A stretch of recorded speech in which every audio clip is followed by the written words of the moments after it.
اور اس کے بعد اب دونوں باتیں پوری ہو گئی تھی کہ اب مشرکین نے کوئی حملہ اور نہیں کرنا تھا، کیونکہ اس کے بعد فتح مکہ ہوا ہے، مسلمانوں نے حملہ کیا، اور بنو قریظہ کو ایسے عبرتناک انجام سے اللہ نے دوچار کیا کہ کبھی چشم فلک نے ایسا انجام نہیں دیکھا تھا۔ سعد کی دعاؤں کے دونوں جز پورے ہوئے، وہ جو زخم ابھی تک تھوڑا سا بھرا ہوا تھا گردن کا، وہ اچانک کھلا اور شہید ہو گئے، اسی زخم سے جو ان کو خندق کے اندر لگا تھا، جو انہوں نے اللہ سے مانگا تھا۔ یہ جو لوگ، یہ 4-5 سال کی محنت سے تیار ہونے والے یہ لوگ، ان کی شہادت پر رسول اللہ صلی اللہ علیہ وسلم فرمایا کہ اللہ کا عرش ہل گیا سعد کی شہادت کے اوپر۔ یہ 5-6 سال کی محنت ہے نبوت کی، 1 ہجری سے لے کے 5 ہجری تک کا زمانہ ہے کل۔ کتنے قیمتی ترین انسان، یہ اس فضا اور اس ماحول کی برکت ہوتی ہے جو انبیاء علیہ السلام برپا کرتے ہیں، جس کو وہ لاتے ہیں۔ وہ ایسی قیمتی فضا ہوتی ہے کہ اس میں اخلاص کے ساتھ آنے والا، اپنے جان مال کو لگانے والا، اپنے آپ کو پیش کرنے والا، اور نبی کی ثوابدید پر چلنے والا، اور جانثاری کی تاریخ رقم کرنے والے کو اللہ جل شانہ اتنی جلد اتنے اونچے درجات تک پہنچا کر اس دنیا سے رخصت فرماتے ہیں، اتنی عزت اور آبرو اور شان کے ساتھ۔ انہوں نے حضور اکرم صلی اللہ علیہ وسلم کو ہر موقع پہ خوش کیا تھا۔ بدر پر جب صورتحال بدل گئی اور ابو سفیان کی بجائے ابو سفیان کے تجارتی قافلے کی بجائے ابو جہل کے لشکر کا سامنا ہوا، تو رسول اللہ صلی اللہ علیہ وسلم اس اچانک صورتحال پر صحابہ سے مشورہ لے رہے تھے۔ ہم تو جا رہے تھے تجارتی قافلے کے پیچھے، جس میں کسی بڑی جنگ کا امکان ہی نہیں ہوتا، چند ایک محافظ ہوتے ہیں تجارتی قافلوں کے ساتھ۔ صورتحال تو بدل گئی، اب تو پورے لاؤ لشکر کے ساتھ ابو جہل نکل آیا مکہ سے۔ تو جب حضور نے کہا کہ مجھے اشیروا الیہ، مجھے مشورہ دو، تو سب سے پہلے ایسے موقعوں پر دیکھیں یہ جو کھڑے ہونے کی ترتیب ہوتی ہے یہ بھی عجیب ہوتی ہے۔ حضور نے جب کہا مجھے مشورہ دو، تو پہلی گفتگو جانثاری کی سیدنا ابوبکر صدیق رضی اللہ تعالیٰ نے فرمائی کہ یا رسول اللہ، جو آپ کے دل پر آئے وہ آپ کے ساتھ۔ بے شک ہم نکلے نہیں تھے اس ارادے سے، اس خیال سے، اس کا پتہ نہیں تھا۔ اب صورتحال بدل گئی، جس طرح پچھلی صورتحال میں آپ کے ساتھ تھے، بدلی صورتحال میں بھی آپ کے ساتھ۔ عمر فاروق کھڑے ہوئے اس کے بعد، اور مقداد ابن اسود کھڑے ہوئے۔ حضور سن رہے ہیں صحابہ کی باتیں، لیکن پھر کہہ رہے ہیں مجھے مشورہ دو، مجھے مشورہ دو، مجھے مشورہ دو۔ سعد سمجھدار اور ہوشیار ذہین آدمی تھے، کہنے لگے یا رسول اللہ، آپ کا روح سخن انصار کی طرف ہے، آپ انصار سے پوچھنا چاہتے ہیں۔ اس کی وجہ یہ تھی کہ بیعت عقبہ میں انصار نے یہ نہیں کہا تھا کہ ہم اقدامی جہاد بھی کرنے کے پابند ہوں، اس کے الفاظ نہیں تھے، تو دفاع کی بات ہوئی تھی کہ اگر آپ پر حملہ ہوا تو ہم پر حملہ ہوگا، آپ کا دشمن ہمارا دشمن ہوگا۔ اب تو یہ اقدام کی صورت تھی۔ تو سعد نے کہا رسول اللہ، آپ ہم سے پوچھنا چاہتے ہیں انصار سے۔ اس موقع پر سعد ابن معاذ نے جو تقریر فرمائی، محدثین نے لکھا ہے کہ خوشی اور مسرت سے رسول اللہ صلی اللہ علیہ وسلم کا چہرہ تمتما اٹھا، اتنے خوش ہوئے جو حضرت سعد نے کہا کہ رسول اللہ، ہم آپ کے ساتھ کیسے لڑیں گے اور ہم آپ کے ساتھ کیسے جائیں گے، اور آپ ہمیں جو حکم دیں گے، اگر آپ ہمیں سمندر میں کودنے کا کہیں گے یا رسول اللہ ہم سمندر میں کودیں گے، اور یا رسول اللہ ہم وہ قوم نہیں جو جہاد سے منہ چرا سے ہٹنے والی قوم ہے، یا رسول اللہ ہم آپ کو ایسا لڑ کے دکھائیں گے کہ آپ کی آنکھیں ٹھنڈی کر دیں گے۔ تو حضور کا چہرہ ایسا کھل اٹھا ان کی اس وفادارانہ، جانثارانہ، مخلصانہ باتوں پر۔ یہ اس کے اس جانثاری کے اور اس اخلاص کے ثمرات اللہ جل شانہ نے ان حضرات کو اپنی زندگیوں کے اندر دکھائے۔ آج بھی مسلمانوں کی سب سے بڑی ضرورت ایک ایسا ماحول اور ایک ایسی فضا ہے جہاں انسان سازی کی، مسلمان سازی کی، مردم سازی کی ایک فضا ہو، جس میں ہر شخص اپنی استعداد، اپنی صلاحیت، اپنے اندر موجود جوہر، وہ چراغ جس کو اس نے بجھایا نہیں، اس کو بجھنے نہیں دیا اس نے، اس کی لو کو وہ بڑھا سکے اور اونچی ترین دینی ترقی کر سکے، اور وہ لوگ تیار ہو سکے جن کے ذریعے سے اللہ جل شانہ پورے عالم میں دین کو زندہ فرما دے۔ جو میں اور آپ جہاں پر جمع ہیں اور جس مقصد کے لیے جمع ہیں، یہ اسی کوشش کی ایک کڑی ہے۔ اس ساری فضا میں آپ کو بہت ساری چیزیں نامانوس نظر آتی ہیں، ہمارے دینی حلقوں میں بھی ان کا رواج نہیں رہا۔ کل میں اپنے ساتھیوں سے کہہ رہا تھا کہ شاید ہی کہیں کوئی ایسا اجتماع ہوتا ہو جہاں پر مغرب کے بعد کوئی بیان نہیں ہوتا۔ بیانات مغرب کے بعد ہوتے ہیں، مولانا عبدالغفار صاحب دام پر اس میں، اور اصل بیانات ہمارے جلسوں میں عشاء کے بعد ہوتے ہیں، اور جتنا دیر سے ہوتا ہے وہ اتنا بڑا اہم بیان ہوتا ہے۔ مرکزی مقررین رات 12 بجے کے بعد بیانات فرماتے ہیں۔ تو اس طرح بہت ساری چیزیں آپ کو ایسی نئی سی لگتی ہوں کہ جو اس کی وجہ یہ کہ یہ کوئی صرف جمع ہو کر ہمارا کچھ سن لینا، کچھ سنا لینا اور کچھ دینی باتوں کو سمجھ لینا، صرف اس پر اکتفا نہیں ہے۔ اللہ جل شانہ مجھے بھی اس کی سمجھ عطا فرمائے اور ہم سب کو عطا فرمائے کہ یہاں سے جس دینی کام کو کیا جا رہا ہے، جس کام کی بنیاد رکھی گئی ہے، وہ ہم سے تقاضا کیا کرتا ہے، ہم سے چاہتا کیا ہے۔ اور ایک حقیقی معنوں میں ایک صحیح مسلمان، جیسا مسلمان اللہ جل شانہ کو چاہیے اور جیسا مسلمان اس دنیا کے نقشے پر واقعتاً اللہ جل شانہ کا نمائندہ ہو، واقعتاً رسول اللہ صلی اللہ علیہ وسلم کا نمائندہ ہو، اور وہ اپنے وزن کی بنیاد پر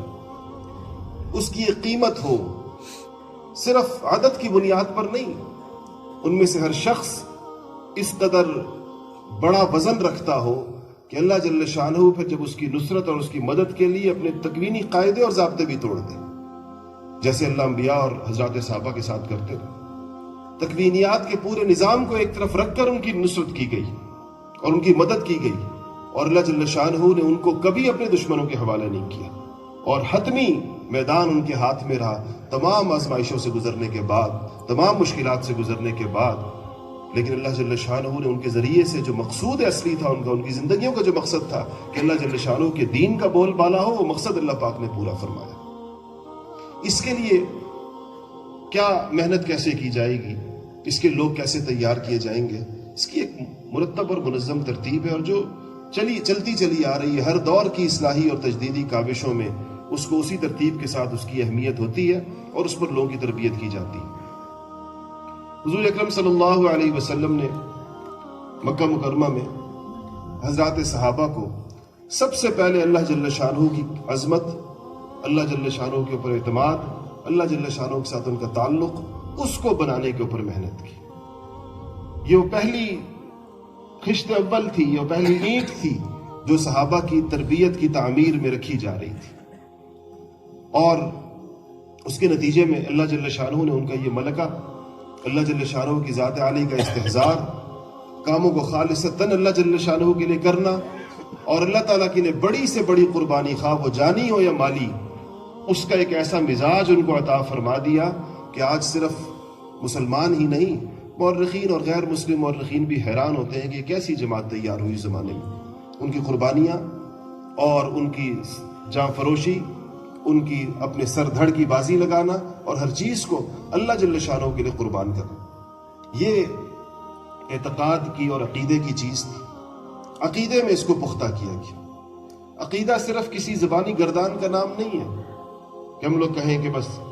لا شریک لہ ولا نظیر لہ ولا ند لہ ولا مثل لہ ولا مثال لہ۔ ہمارے بعض خطبہ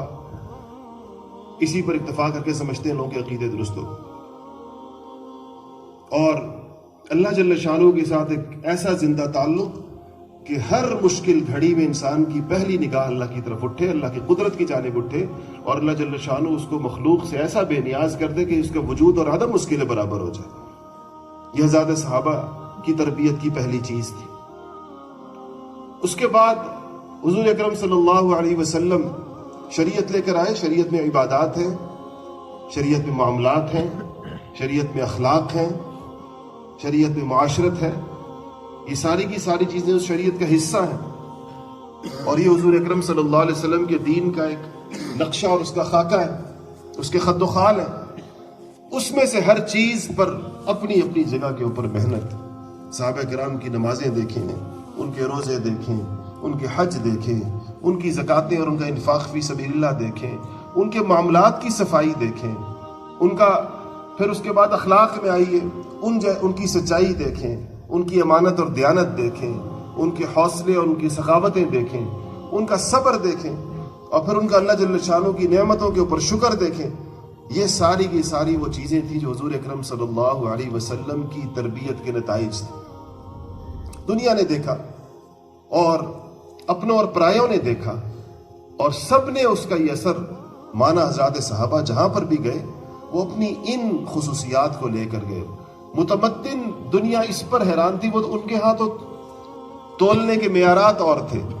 متمدن دنیا اس زمانے کی جو سمجھی جاتی تھی قیصر و کسریٰ کے محلات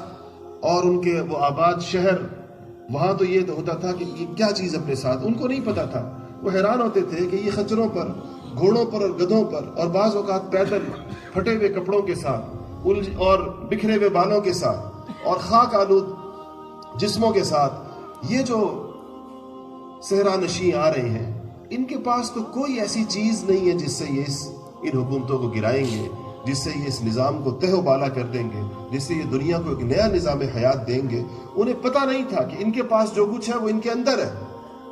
یہ اپنے اندر لے کر آ رہے ہیں وہ سارے کمالات جس سے یہ تاریخ انسانی کے بڑے واقعات رونما ہوں گے، اور رہتی دنیا تک تاریخ حیرت میں رہے گی کہ وہ محنت ان کے باطن پر ہوئی ہے، وہ ان کے اندر پر ہوئی ہے.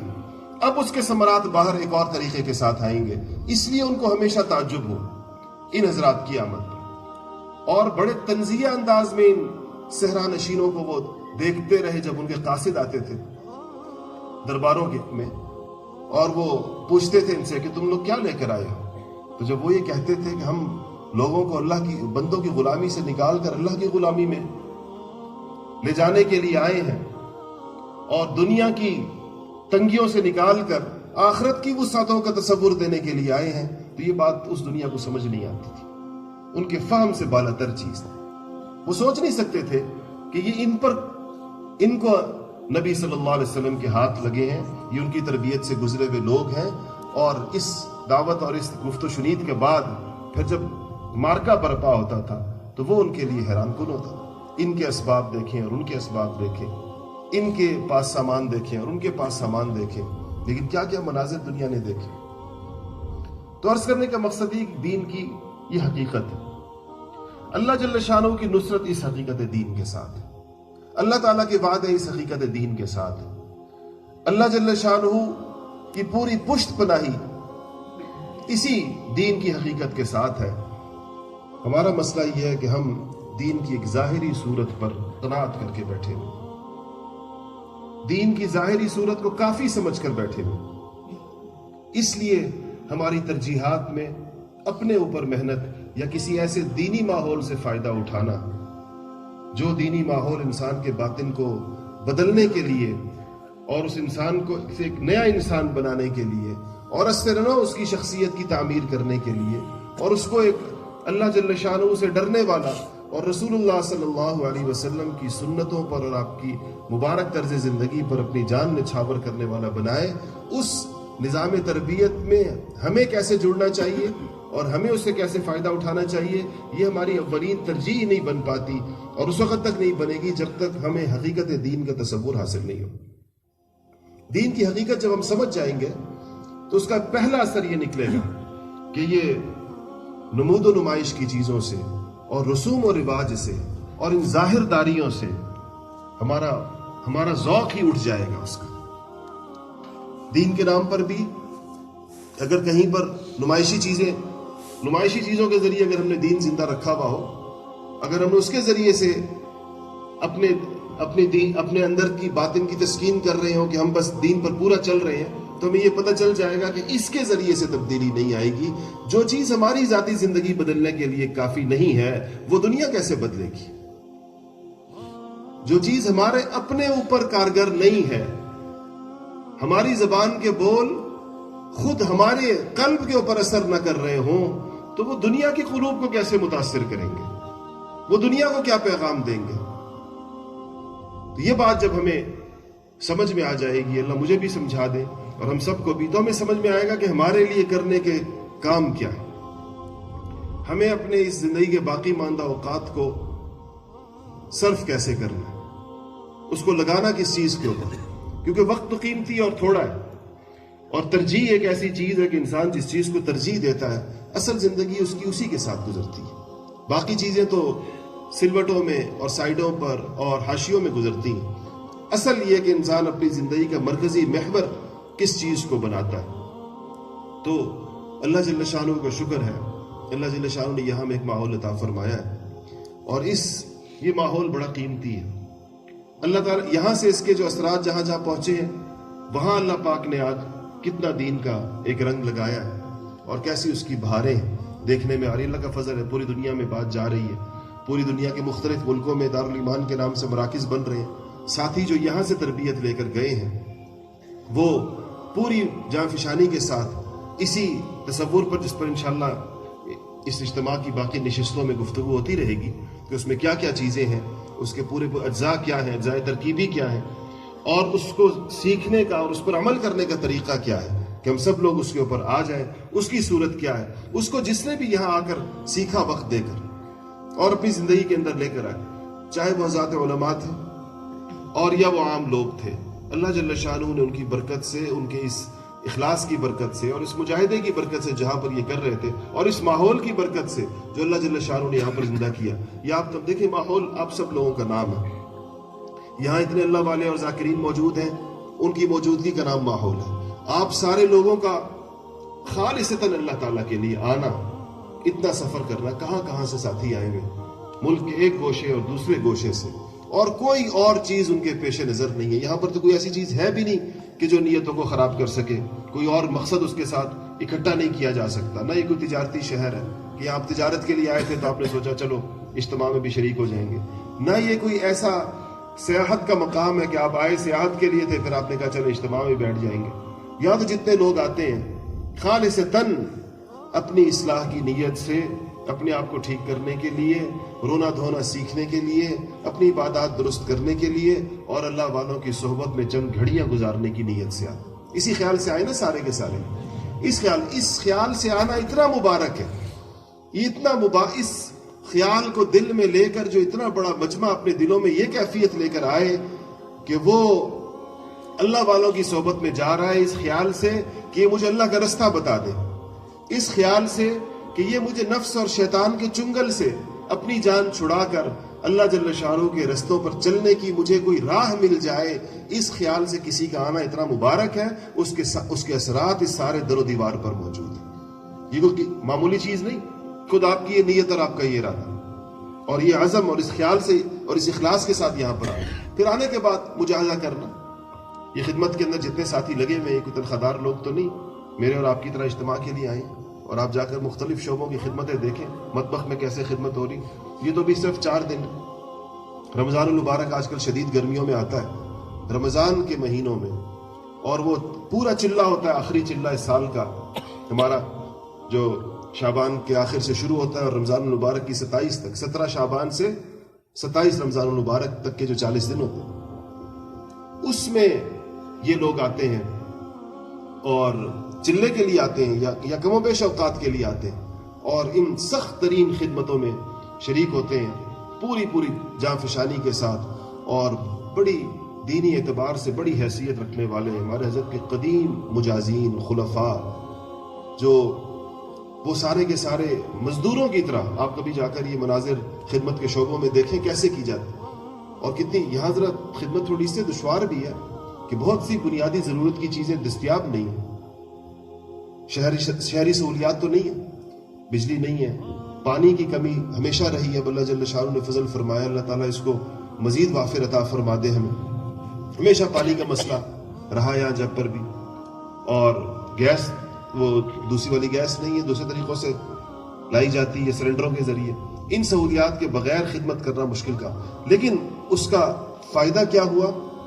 اور اس کا اثر کیا نکلا کہ الحمدللہ جب یہ لوگ یہاں سے جا کر اپنے علاقوں میں دین کی محنت کرتے ہیں تو مجاہدے کی طبیعت ان کی بنی ہوئی ہوتی ہے. جفاکشی اور مجاہدے کے بغیر دین کا کام تو ہوتا نہیں، تو مجاہدے کی طبیعت مکمل طور پر ان ساتھیوں کی ہوتی ہے.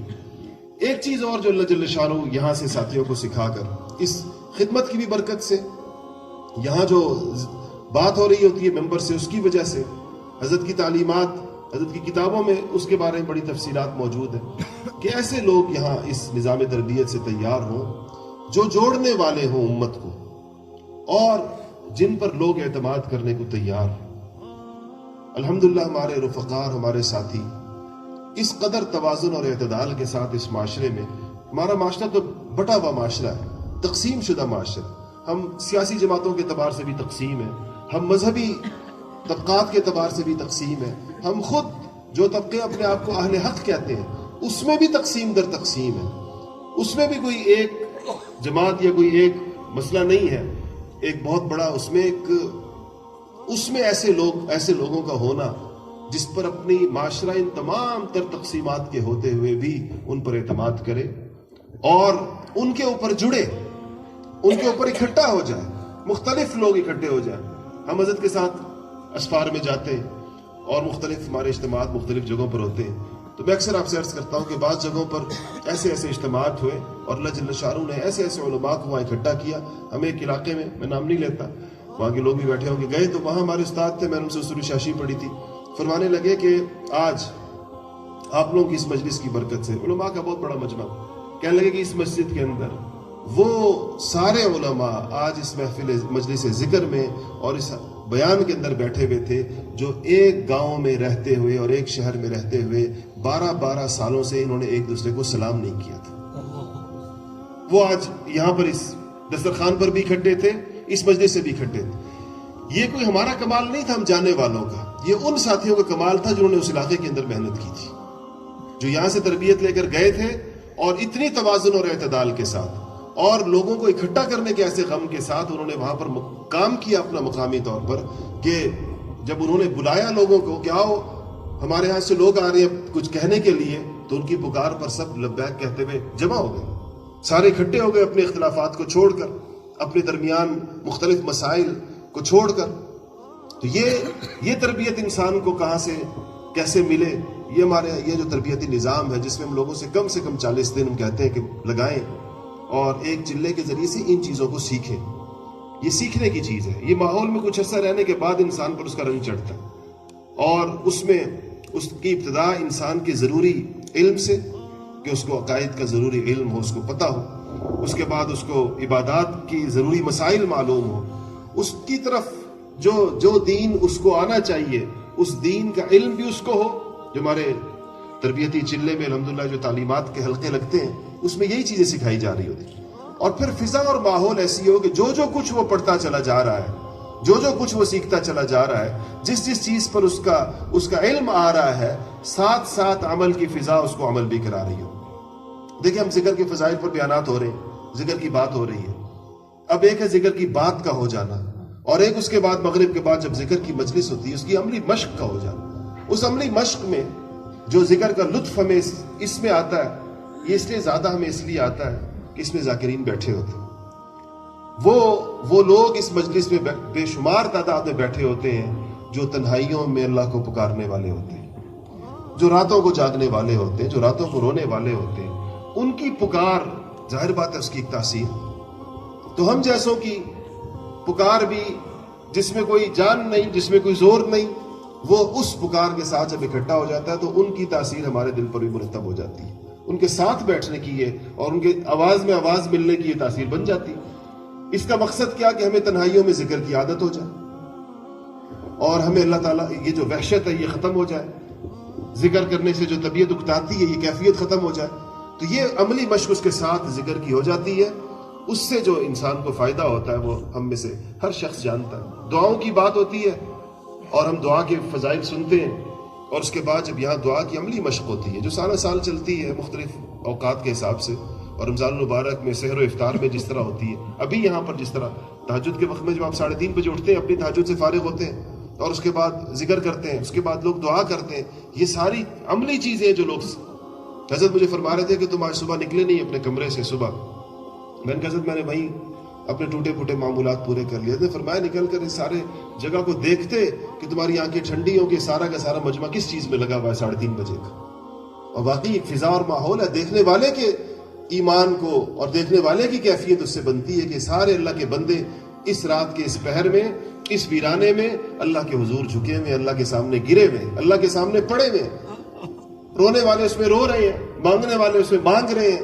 کوئی اللہ کی عظمت کے بول رہا ہے، کوئی اللہ کی بڑائی بیان کر رہا ہے۔ یہ آوازیں یہاں سے اتنے بڑی ہزاروں کی تعداد میں آسمانوں پر الیہ یصعد الکلم الطیب، یہ کلمے جو ہے یہ پاکیزہ کلمات یہاں سے اجتماعی شکل میں آسمانوں پر لوگ عبادت بے شک انفرادی کر رہے ہیں، لیکن یہ آسمانوں پر وہ جا رہی یہ چیزیں ساری کی ساری، اور پھر جیسے اعمال آسمانوں پر جا رہے ہوتے ہیں ویسے ہی احوال آسمانوں سے زمین پر آ رہے ہوتے ہیں، ویسی چیزیں پھر آسمانوں سے نیچے آ رہی ہوتی ہیں، ویسی کیفیات بھی آ رہی ہوتی ہیں، ویسے ہی اصلاح و ارشاد کے فیصلے بھی آ رہے ہوتے ہیں، اسی میں اللہ جل شانہ خدا جانے کتنوں کو اپنا بنانے کا فیصلہ فرما لیتے ہیں۔ یہ لوگ سارے یہ عرضیاں پیش کر رہے ہوتے ہیں کہ اللہ میں اپنا بنا لیجیے، تو کتنوں کی عرضیاں اس میں منظور ہو جاتی ہے کہ چلو یہ اپنا ہوا آج سے۔ پھر اللہ تعالیٰ اس کو، جس طرح رسول اللہ صلی اللہ علیہ وسلم نے فرمایا کہ اللہ تعالیٰ جس سے محبت فرماتے ہیں اس کو پھر دنیا اور اس کی آلائشوں سے ایسے بچاتے ہیں جیسے تم اپنے مریضوں کو پانی سے بچاتے ہو۔ پھر اللہ تعالیٰ اس کی تربیت فرماتے ہیں۔ تو اس کے لیے یہاں کی جو تربیتی ترتیب ہے، ہم اس اجتماع میں اس کو سیکھیں بھی صحیح، اور یہ ہمارے دل میں کیفیت پیدا ہو اور اس بات کی طلب پیدا ہو کہ ہم پورا وقت لے کر آئیں اور اس میں اپنے اوقات کو یہاں پر لگائیں، اور جو باتیں ہمیں اس پورے اجتماع میں کی جاتی رہیں گی، چاہے وہ یہاں کے وقت لگانے کے اعتبار سے ہو یا اپنے مقام پر کام کرنے کے اعتبار سے ہو، ہم اس پر انشاءاللہ عمل کریں گے۔ تو سب کا ارادہ ہے انشاءاللہ۔ آخر دعوانا الحمدللہ رب العالمین۔